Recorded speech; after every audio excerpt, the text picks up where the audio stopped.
और तुम गद्दार राणा सांगा की औलाद हो, ये हिंदुस्तान में तय हो जाना चाहिए।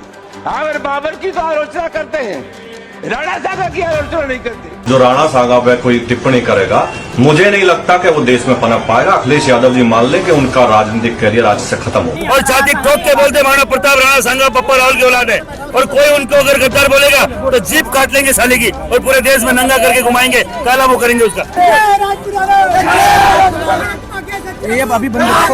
80 घाव लगे थे तन पे, फिर भी व्यथा नहीं थी मन। राणा सांगा के शौर्य को दर्शाने के लिए यह चंद लाइनें काफी हैं। नमस्कार, मैं अभिनव राजपूत। तारीख है 12 अप्रैल और पूरे देश में 2 उत्सव को लेकर तमाम जगहों पर कार्यक्रम हो रहे हैं।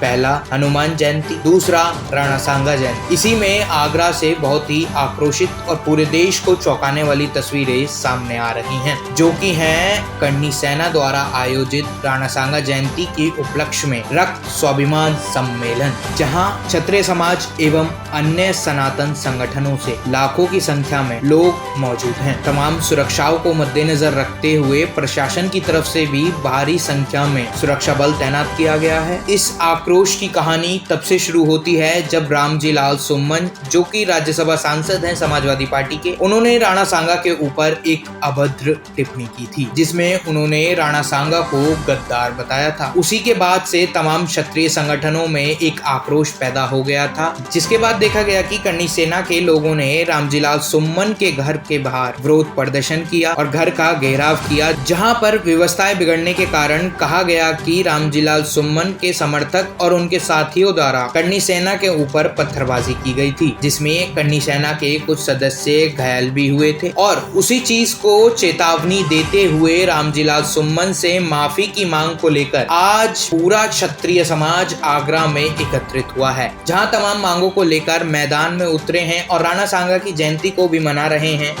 वहीं करनी सेना का कहना है कि राज्यसभा सांसद रामजी लाल सुम्मन की सदस्यता खत्म की जाए, उनके खिलाफ केस दर्ज किया जाए और ऐसी तमाम मांगों को लेकर राजपूत समाज वहां पर एकत्रित हुआ है। और इसी बीच देखा यह भी जा रहा है कि रामजी लाल सुम्मन के घर भी भारी संख्या में सुरक्षा तैनात की गई है, जिसमें कुछ बाउंसर्स मौजूद हैं और तमाम पुलिस बल भी वहां पर मौजूद है। प्रशासन की तरफ से जो भी सुरक्षा के इंतजाम किए गए हैं उसका पूरा विवरण आपको बताते हैं, जिसमें 4000 पुलिसकर्मी, 500 QRT team, 1 company RAF, 8 company PAC। करनी सेना की कुल मिलाकर मुख्य 5 मांगे हैं जो उन्होंने सरकार के सामने रखी हैं, जिसको लेकर पूरा ये विरोध प्रदर्शन किया जा रहा है। पहली मांग है रामजी लाल सुम्मन की राज्यसभा सदस्यता खत्म हो। दूसरी, सांसद के खिलाफ देशद्रोह का केस हो। तीसरी, समाजवादी पार्टी सुम्मन को पार्टी से निकाले। चौथी, करनी सेना पर हमला करने वालों पर मुकदमा दर्ज हो। 5वीं, करनी सेना पे दर्ज किए गए केस को वापस किया जाए।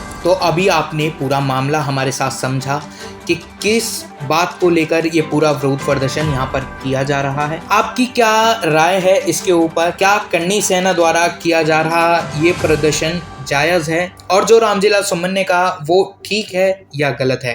अपनी राय हमारे साथ जरूर साझा कीजिएगा। ऐसी तमाम खबरों के लिए जुड़े रहिए सामाजिक जागरण न्यूज के साथ।